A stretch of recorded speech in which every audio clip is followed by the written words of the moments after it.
We got to the hospital, I don't know, 10 to 15 minutes after Jack did. We weren't allowed in to see him. They took us to a room where the surgeon came and met with us, and he told us that Jack's only chance of survival was to go into surgery immediately. We don't know if he's going to survive the surgery, but it's his only chance. So we stepped back and watched them wheel him away. And I remember just thinking, is this the last time we'll see him alive? It didn't hit me until probably after surgery that this really is life-threatening and serious. Yes, he came through surgery well, and we're just going to have to see if he survives the first 24 hours.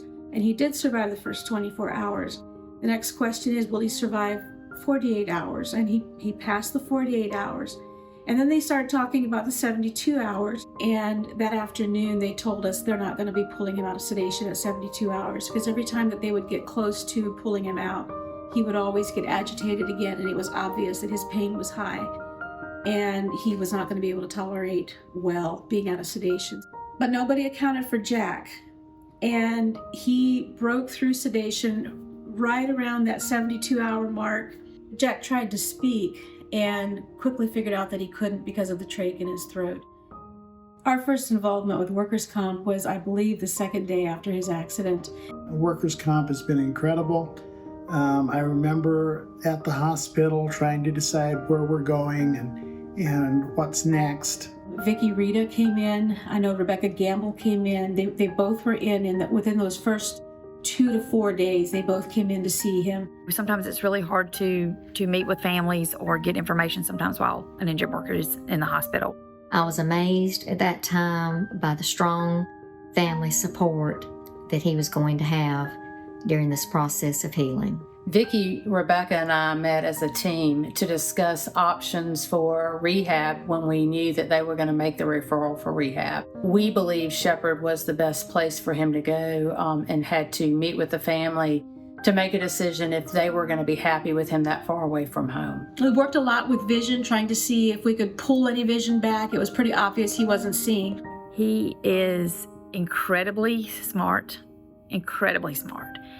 And his goal was to go to college.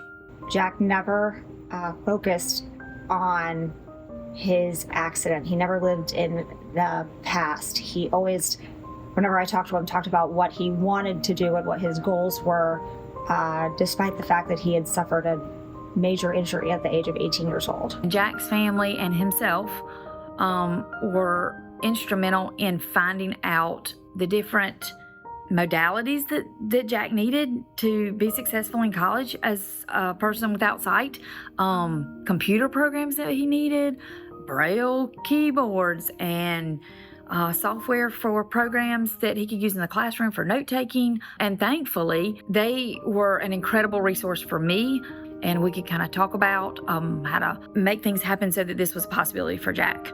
Jack moved to Boston to go to college in the fall of 2022. So this year he is in his senior year. He's been loving it.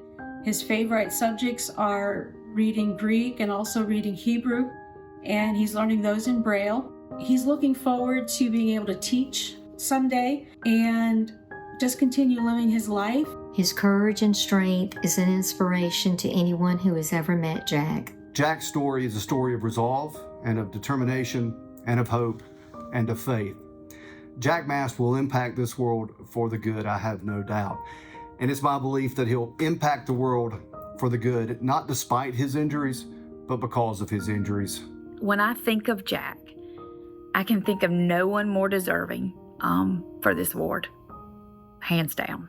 He was determined. He was determined to be better, and he was determined to reach his goals. It was my sincere privilege to serve as your mediator in helping to bring your claim to closure.